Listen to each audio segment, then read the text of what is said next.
On paper, my life was perfect. I had an apartment in Brickell, a doctor for a boyfriend, a senior analyst salary, and a trip to Europe booked for 4 months from now. Everything was set. Everything was organized. Everything was dead inside. I just didn't know it yet. Until the day an engineer walked through the office door with an orange helmet under her arm and turned everything upside down without saying a single word. What would you do if you realized, at your age, that you had never actually felt anything? That everything you called love was really just comfort, disguised as a feeling? That your entire body had been asleep for years, even though you knew something was off, and that it took a single accidental touch, lasting less than 2 seconds, to wake you up all at once and leave you spinning? This is my story. It's a story I created, but I think a lot of women are going through this, so I decided to make this video. My name is Thelma. I'm 29. I work as a project analyst for a construction company here in Miami, and until recently I thought I was doing fine. Not overflowing with joy, happy, but fine, stable, secure. And I'd learned over the years that financial stability and a secure life were worth more than what most people had. But there's one thing nobody teaches you. The body doesn't lie. The mind learns to build arguments. It learns to justify and rename what it feels just to fit into the space the world carved out for you. But the body holds on to everything. And at some point, in a hallway, a brushed shoulder, a look that lasts a second too long, it brings you the bill. Stay with me.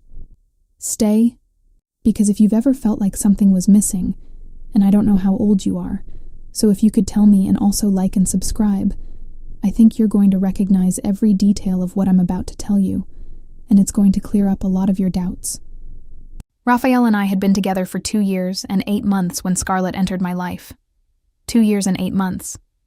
I know the exact amount of time because we had a habit of celebrating every single month for the first 6 months, like every young couple does. And then at some point, that habit just naturally faded away. Life turned into that thing it becomes when 2 adults share a space with kindness, responsibility, and routine. The apartment was in Brickell, 12th floor, with a partial view of Biscayne Bay. At certain angles, on clear days, you could see a strip of blue between the buildings. It was a nice apartment. Raphael had moved in there with me after a year together. It was his idea, and I had agreed because it made sense, because it was the logical step, and because I had no objective reason to say no. Raphael was a cardiologist at Jackson Memorial. He was 35, patient, and wore prescription glasses that he was always forgetting on the kitchen counter. He was kind in a consistent way that I genuinely admired. Not the kind of kindness that shows up when it's convenient, but a structural kindness that was in the little things. He always let me know when he was going to be late. He remembered that I didn't like cilantro and asked to leave it out when we ordered food. He'd ask how my day was and stay quiet while I actually answered. None of these details are small. I need to say this because the story I'm telling isn't about a bad man. Raphael wasn't bad. He was genuinely good. And yet, when he would hold me by the waist in the kitchen, I'd find myself waiting to feel something that never came. I didn't know I was waiting. That's the most important thing to say. I didn't stand there thinking, I'm waiting for an emotion that isn't coming. I just stood there, hugged him back, smiled when he said something, and went on with what I was doing. It was natural. It was automatic. And the automatic was so well fitted into my life that I had mistaken it for being present. My previous therapist had told me once that I had matured emotionally because I had left an intense, unstable previous relationship, and that the calm I felt with Raphael was a sign of psychological health. I took note of that. I gave weight to that interpretation. I carried it as a justification for a long time. The previous relationship was with a man named Marcus, whom I had dated at 24 in Atlanta before moving to Miami. Marcus was the kind of person who created turbulence wherever he went. Dramatic, unpredictable, emotionally exhausting. So when I started dating Raphael, the absence of turbulence felt like peace, and I called that love. I worked as a project analyst at a medium-sized construction firm with an office in downtown Miami near Brickell Avenue. My job was basically to mediate between the technical world and the executive world, translating what the engineers needed into language the board could understand, and vice versa. I was good at it. Organized, precise, reliable. I knew how to listen to both sides without getting lost in either. It was on a Monday that I received the email from HR regarding the hiring of a civil engineer to oversee the structural renovation of our floor. Name: Scarlett Medeiros. 8 years of experience in corporate projects. Previous work in Houston and Chicago. I read that email, saved it in the correct folder, and went about my day without thinking about it again. On Tuesday, she showed up. I was in the break room making coffee when I heard her walk in. Not because she made noise, she didn't. But there are people who enter a room, and the room changes in some way that you notice before you even turn your head. Like a change in air pressure. I turned. She was about 31 or 32, dark hair tied back in a bun that looked improvised but worked. Beige dress pants, black work boots, a metal clipboard under her arm, and an orange helmet resting on her forearm. She crossed the break room without looking in any specific direction, but there was an awareness of the space in the way she moved that seemed unusual to me. It wasn't arrogance. It was like someone who knows exactly what they're doing and doesn't need approval for it. She went straight to the window. She took her phone out of her pocket and started photographing the ceiling structure with the naturalness of someone who does that every week. I stayed with my cup of coffee longer than necessary. I looked at her for about 10 seconds. Then I left the break room and sat at my desk. And I spent 40 minutes thinking about her loose bun without being able to explain why. I opened the spreadsheet, closed it, opened it again. I replied to an email. I reread the same paragraph 3 times. It was an ordinary Monday and I couldn't concentrate. And the only new element that day had been a woman with a clipboard and an orange helmet. That afternoon, my manager called me in and asked me to be the internal point of contact for Scarlett, to facilitate her access to the rooms, mediate meetings with the board, and receive technical reports. I said yes, like I always did. I sent a formal introductory email. She replied in 4 lines. Direct, no small talk, no emojis. She said she needed access to the technical shaft on the 3rd floor later that week to start the structural mapping, and asked if I could make it happen. I stared at that email for a length of time that wasn't justified by the content. There was something in those lines, a precision, an absence of performance, that felt different from how people usually write at work.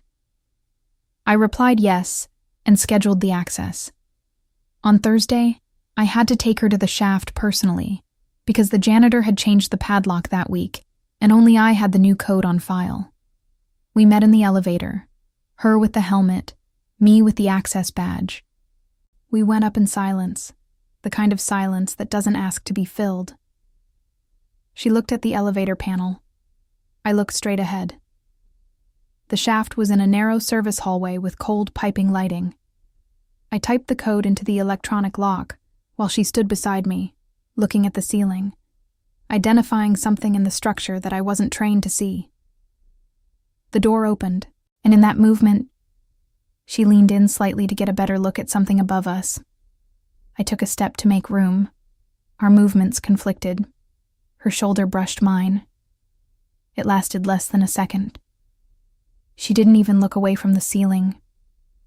I stood frozen for a moment that nobody noticed, because there was no one there but the 2 of us.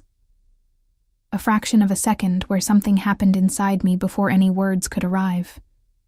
It wasn't a thought. It was prior to thought. It was in a place in the body where you feel without needing to understand. Like when you hear a musical note, and something in your chest responds before the brain classifies the sound. A chord. Struck suddenly on an instrument I thought was silent. I took a half step to the side. I finished the opening protocol.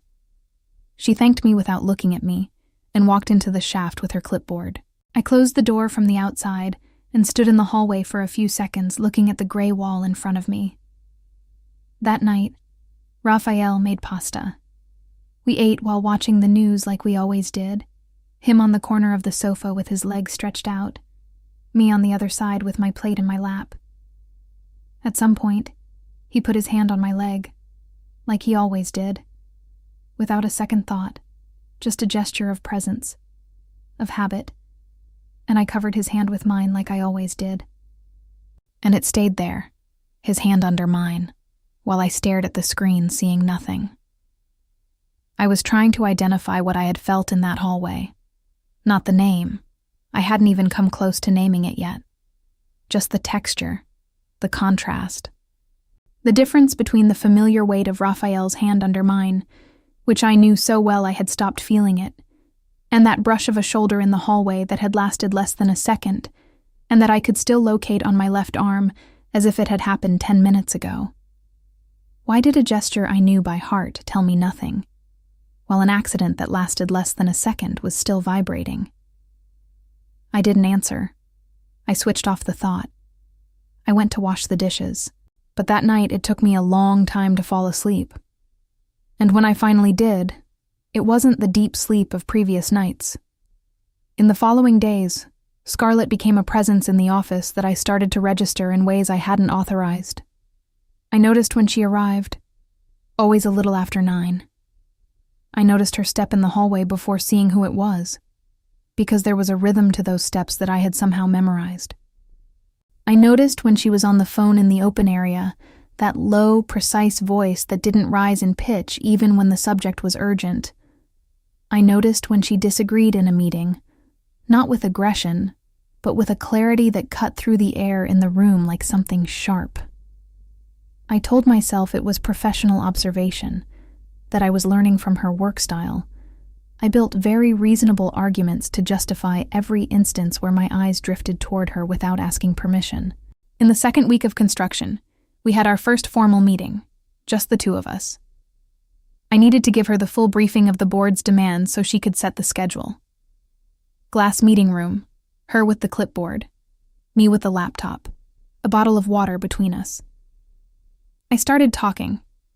She took notes with a blue ballpoint pen, by hand, without opening a computer. While I spoke, she didn't look at me constantly. She kept alternating between the paper and a point to my left, like someone who processes better without direct eye contact. And that, somehow, made me speak with more care. Like when you know someone is actually listening. At a certain point she interrupted. She said I had mentioned a 6-week deadline for clearing the 3rd floor, but in the document I had sent on Monday, the floor plan indicated a plumbing renovation that technically wouldn't wrap up in 6 weeks.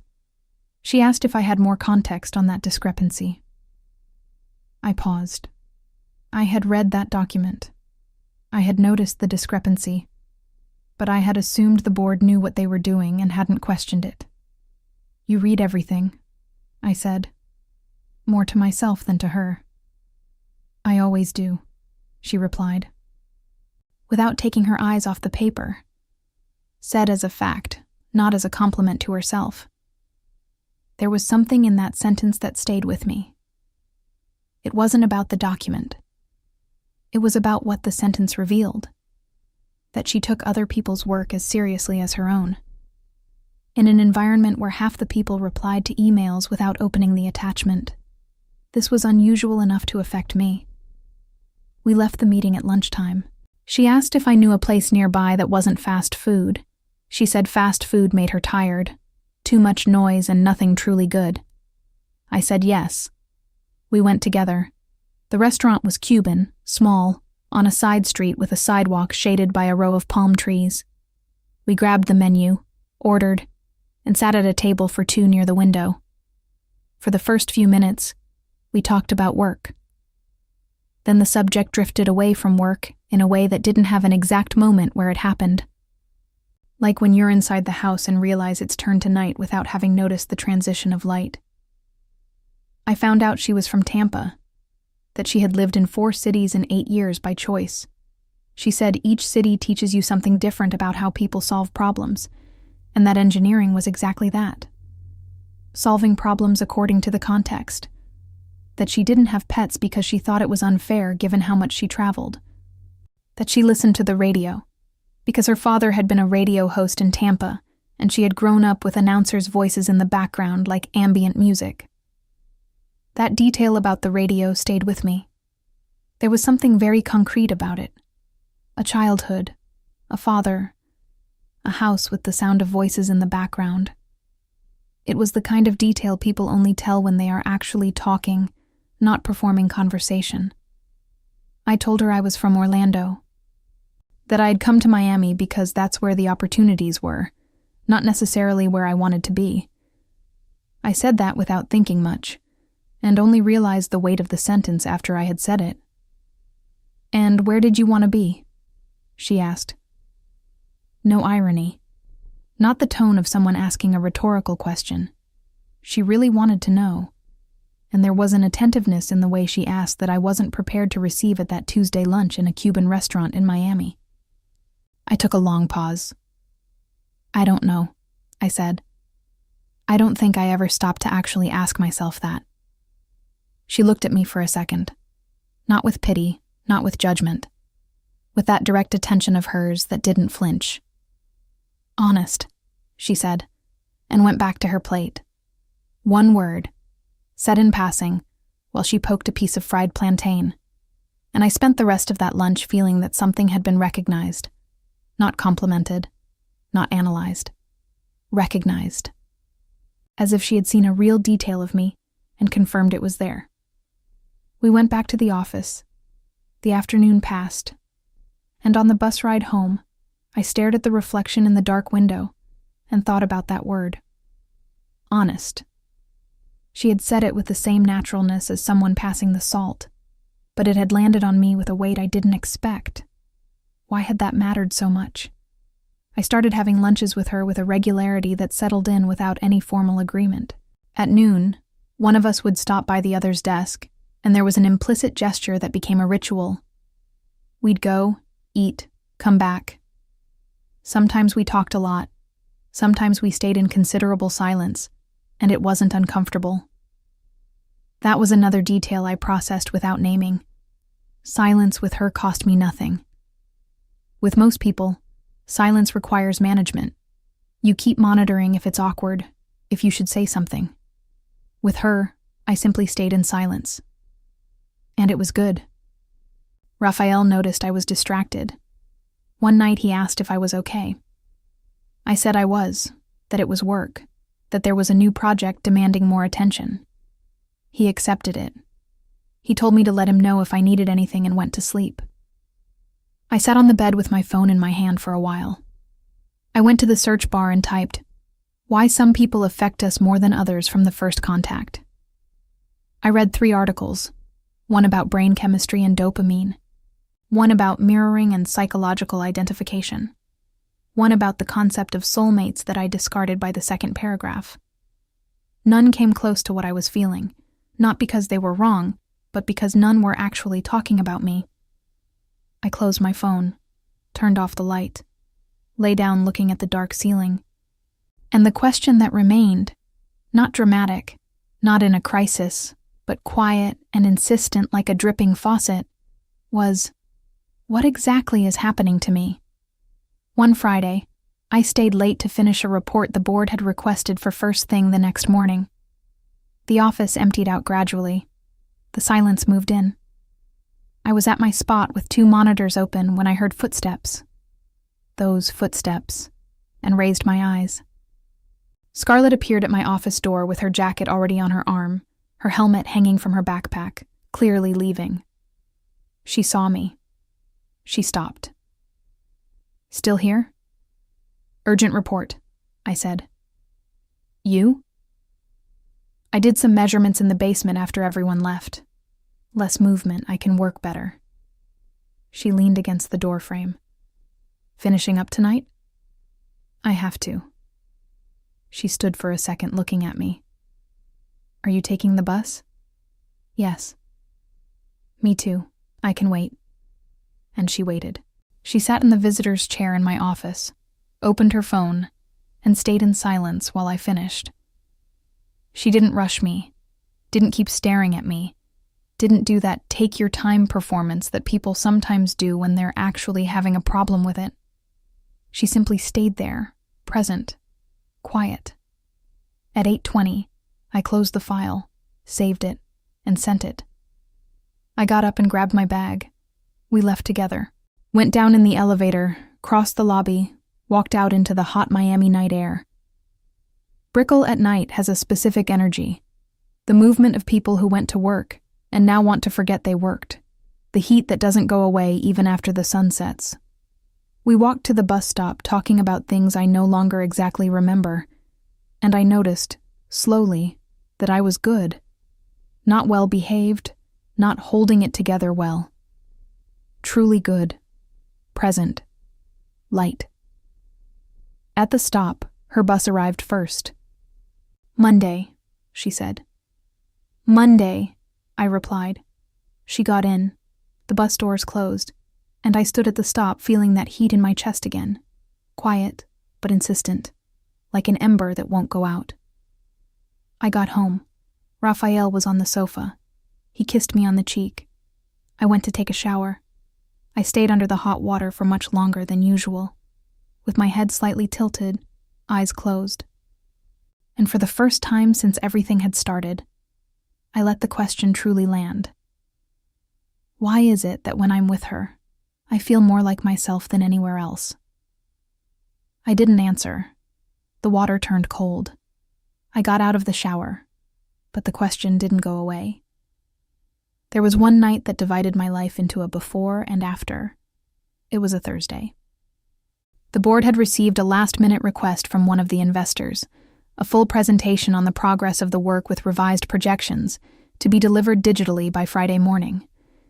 My manager called me at 4 p.m. with that voice of someone who was about to ask for a big favor.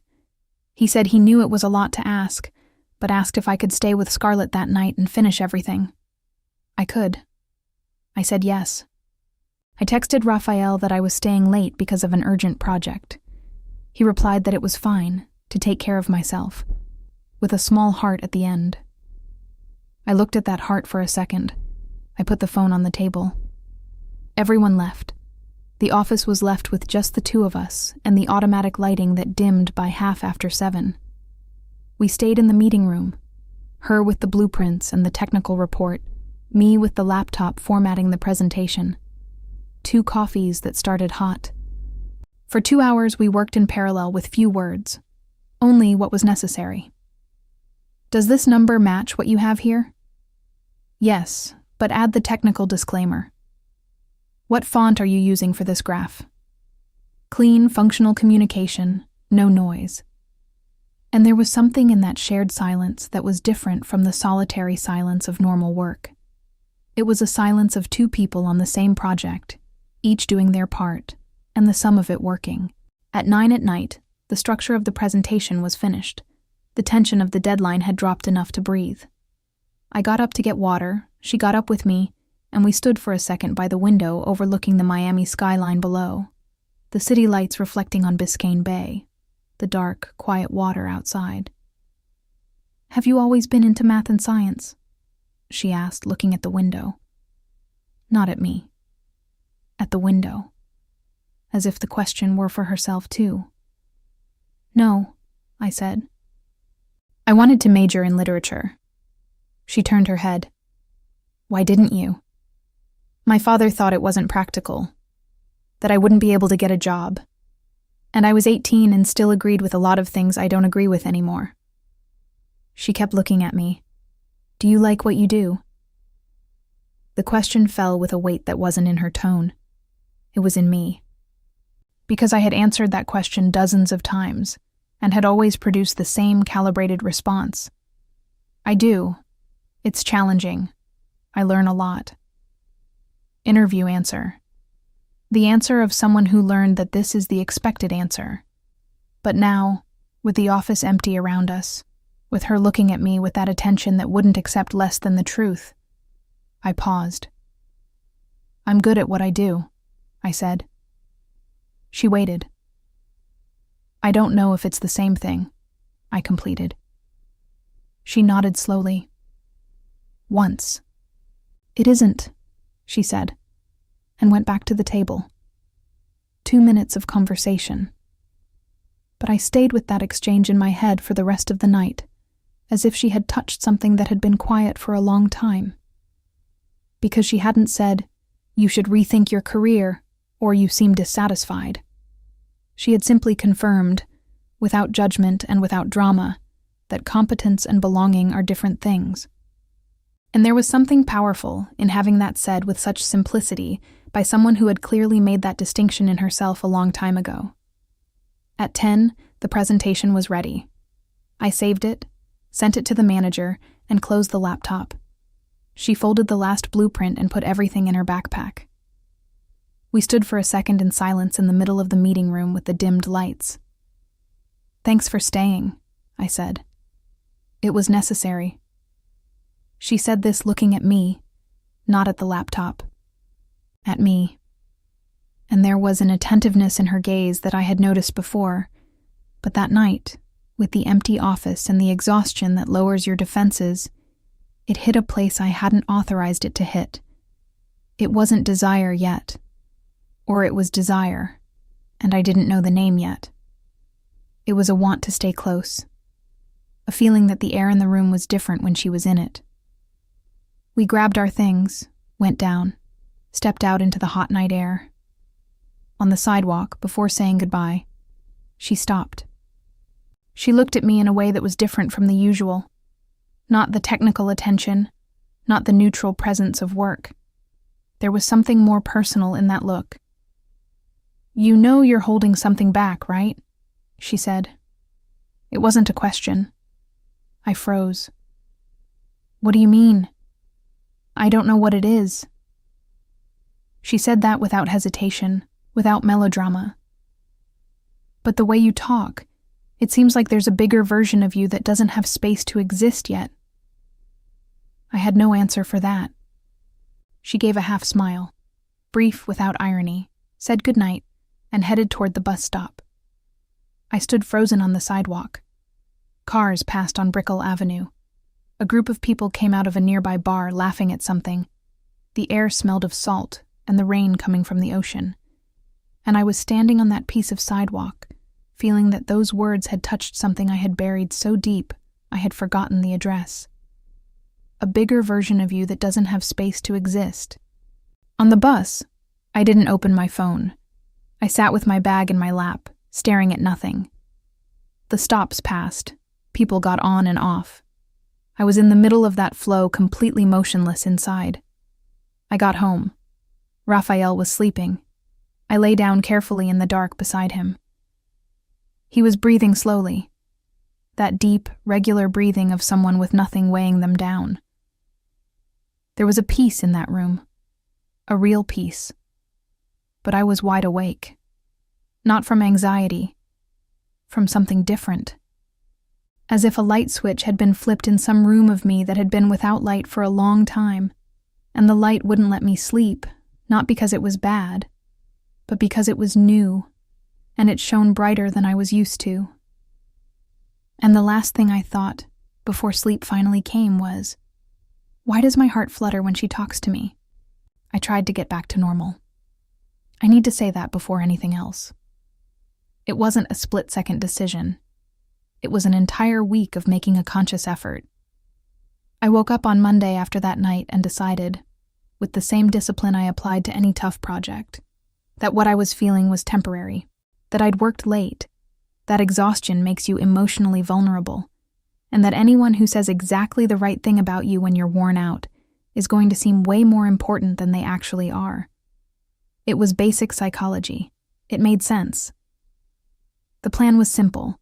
Professional distance, politeness without proximity, no lunches, no non-work talk, no waiting at the bus stop. It lasted 4 days. On the 5th day, she showed up at my office door at noon and mentioned that the Cuban place had a really good special the week before and asked if I knew if they were serving it today too. I told her they were, that it was a fixed menu item. And before any rational part of me could argue, I was already grabbing my bag. But during those 4 days of trying to keep my distance, I did something that was the start of an honesty I'd waited too long for. I called Helena. Helena has been my friend since I was 21. We met in college during a semester when we were both trying to figure out who we were, and we built a friendship that survived different states, different phases, and very different versions of ourselves. Helena has that rare gift of listening without needing to fix anything. She doesn't solve it. She just stays. I called her one afternoon, left early with a dentist excuse, sat on a bench at Bayfront Park with the ocean breeze hitting my face, and called. Helena, I think I'm feeling something strange. Strange how? Strange like, I think I'm interested in someone, and that person is a woman. A short silence, not out of shock, just the silence of someone settling the information carefully. Okay, she said, in that voice of hers. Is this the first time you've felt this? And then something happened that I hadn't anticipated.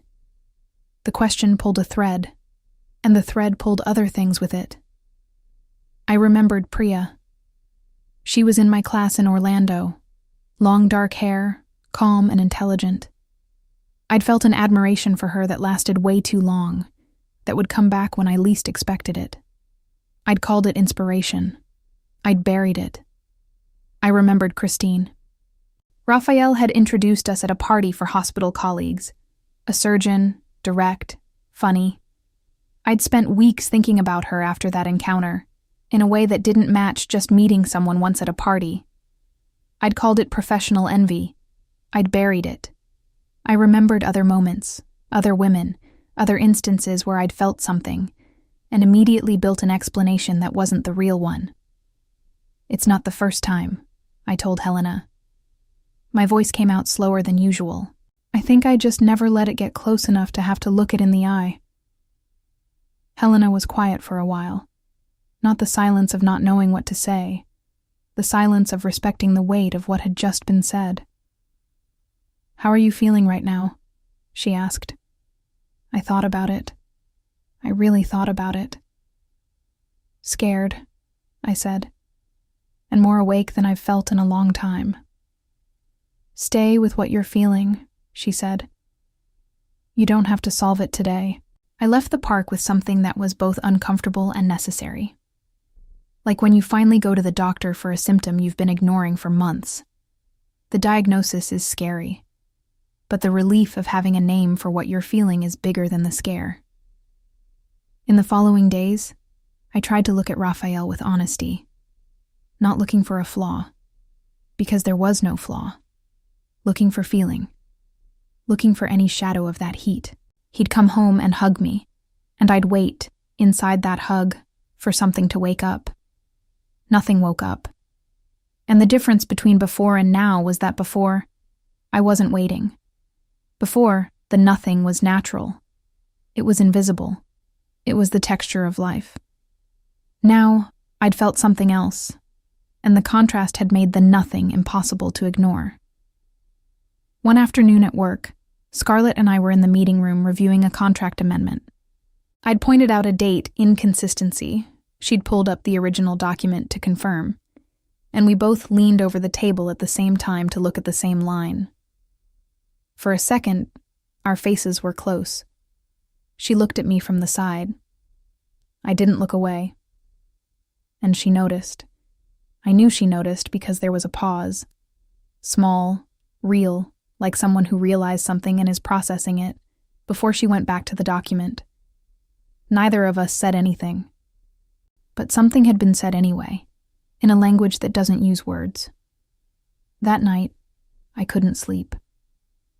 I stared at the ceiling of the Brickell bedroom with Raphael sleeping beside me, and thought about how much I'd built my life on a version of myself that was functional, approved, safe, and how much that version had never been complete. I'd made correct decisions that weren't mine.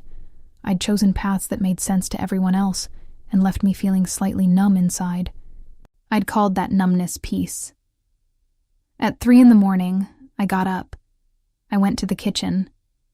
I drank a glass of water in the dark. I stood there looking out the window at Biscayne Bay below. The boat lights on the dark water, the Miami Beach skyline on the other side.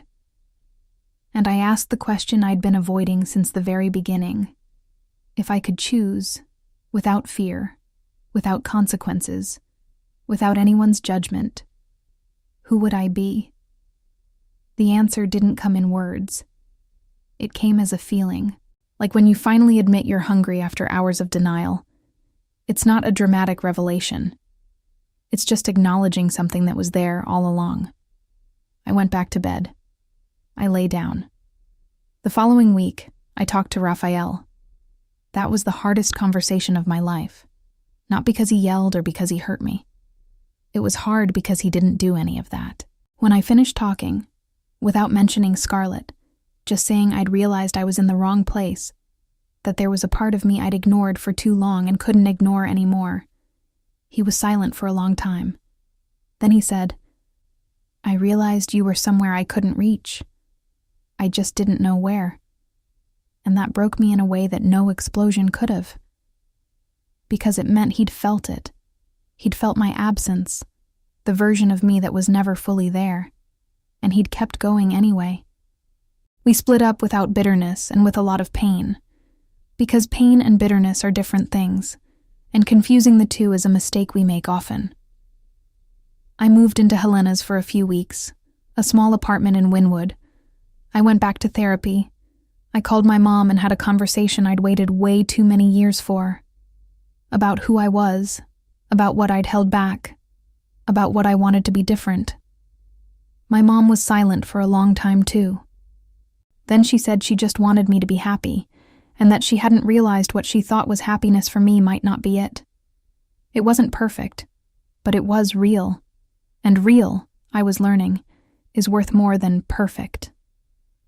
I went back to the office after a week of working remotely. Scarlett was in the hallway when I got there, clipboard in hand, evaluating a detail on the ceiling like she was on the first day. She saw me walk in, said good morning in that direct voice of hers.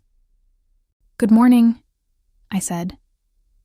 She looked at me for a second, not with technical work attention, but with that other attention, the personal kind. And in that look, there was a silent question I knew how to recognize because I'd learned how she asks questions without words. "Are you okay?" she said. "I'm different," I said, "but I'm okay." She nodded. She went back to the ceiling, and in that nod, there was an acceptance that didn't demand an explanation. She'd received what I said, she'd kept it, and she'd given me space. No pressure, no invasive curiosity. At lunch, she sat next to me in the break room. We heated up our food and barely spoke. And at one point, after a silence that wasn't uncomfortable, she said, "You look lighter." "I feel it," I said. She didn't ask why. She just said, "Good." In the following days, we slowly started building something different from what it had been. It wasn't cinematic. There was no big declaration scene, no rain at the right moment, no soundtrack. It was real, with all the awkwardness and the moments of not quite knowing what to say that reality has, with the good days and the days I woke up scared and had to remind myself to breathe. A coffee she brought without being asked on a morning I'd clearly arrived exhausted. A late-night text about a technical detail that clearly could have waited, and that neither of us mentioned wasn't really about the work. A Saturday, where she sent me a photo of a new restaurant in Little Havana with the question, "Do you know this place? It looks like your kind of spot." And I hadn't been there yet, but I replied that it really did, and we went the following Sunday. That Sunday, leaving the restaurant, with the hot Miami sun hitting the pavement, she took my hand. Not as a grand gesture, just as a simple affirmation, like someone deciding it's time to stop talking around the edges and move to the center. I closed my fingers around hers, and we stayed like that, walking slowly, not needing to say a thing, until she stopped. She looked me in the eye, that direct gaze of hers that never flinched, and leaned in slightly toward me. And she kissed me. It was a quiet kiss. No rush. No performance. And I stood frozen for a fraction of a second that lasted a lifetime. Because what I felt in that moment didn't have a name yet, but it had a texture. It had heat. It had a presence so complete, I didn't know it was possible to feel. It wasn't the familiar chill of a habit. It wasn't the automatic of two bodies that know each other so well they've stopped feeling each other. It was something else. It was as if every cell in my body had woken up at the same time, not out of shock, but out of recognition. Like when you hear a note and feel like that note was what had been missing from the music your whole life. I closed my eyes, and when I opened them, she was looking at me, with that attention of hers, waiting. "I'm okay," I said. My voice was a little different than usual. She gave a half smile, took my hand again, and we kept walking down that hot street in Little Havana as if the world hadn't shifted its axis in the last 30 seconds. But it had, and I knew, in that moment, what it was to truly feel my own pulse. Not the survival pulse of someone who is functioning, complying, existing within a mold others designed. The pulse of presence. The pulse of someone who is finally in the right place, in the right body, in the right life. Now, if you're struggling with the same doubt I once had, why his touch made me sleepy and hers gives me electricity, I can talk about that because I've been through it. I know exactly where you are. I was you. Sitting in the dark with my phone in my hand, looking for an explanation that wasn't what you already knew deep down. So let me give you a real answer. Why did his touch make me sleepy? Sleepiness isn't indifference. That's the first misconception that needs to go. Sleepiness doesn't mean you don't care about the person. It doesn't mean you're cold or that you have a problem or that you never truly love them. Sleepiness is what happens when the body is in safety without being in presence. When you're with someone who doesn't threaten you, doesn't summon you to anything, doesn't make any part of you feel the need to move toward something. With Raphael, I was safe. Genuinely safe. And the body, when it's safe without being excited, rests. It relaxes. It sleeps. It's a kind anesthesia, not cruel, not intentional, just the natural result of two bodies that don't recognize each other in that particular frequency. I had interpreted that sleepiness as maturity because I'd been taught to distrust its opposite. Intense relationships had hurt me before. The whole culture told me that butterflies are for teenagers, that love that burns doesn't last, that adult love is calm. And I wanted to be an adult. I wanted to be over the phase of extremes. So when the numbness arrived, I gave it the noblest name I could find: peace. But peace and numbness are not the same thing. And the body knows the difference, even when the mind is convinced otherwise. Why does her touch give me electricity? Because electricity isn't chaos. That's the second misconception. Electricity isn't the instability you might have experienced before. It's not drama. It's not a roller coaster. It's not the intensity that drains and destroys. Electricity is connection. It's what happens when two different systems find a real point of contact and the current flows through. When someone else's body speaks the same language yours does, and you realize it before your mind, before words, before any conscious analysis. My body recognized something in her. It didn't build it. It wasn't convinced. It wasn't gradually seduced.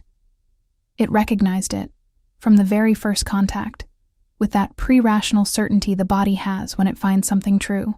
Like when you hear a song for the first time and have the absurd feeling you already knew the melody.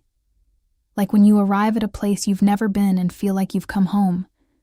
The body knows. It's just that we spend years learning how not to listen to it. And why did I take so long to understand? Because I was raised in a world with a script. And I was good at following scripts. From a young age, I learned that certain feelings had names and were valid, and others had no name and therefore didn't exist. I learned that being desirable to men was part of what made me valid, visible, normal. I learned that a relationship with a man was the natural destination, and everything outside of that was a detour, a phase, temporary confusion. So when I felt something for a woman, I didn't let the sensation stay. I filed it away. I renamed it. I told myself it was admiration. It was envy. It was anything but what it actually was. It wasn't cowardice. It was survival within a system that didn't offer me any other language. And maybe you're in that place right now. Maybe you're listening to the story with a tight chest because you recognize every detail. Maybe you've also called electricity confusion. Maybe you're also in a relationship that works but is asleep. Maybe you also have someone buried in a place you never visit. I can't tell you what to do with that. It's not my place. But I can tell you what happened to me when I finally stopped running from the question. I felt that I, for the first time in a long time, had come home. Not to a physical place, to myself. To that bigger version of me that had been out of space for years, that had waited quietly, that had sent signals I'd learned to ignore. She was there the whole time. She just needed me to stop making enough noise so I could finally hear her.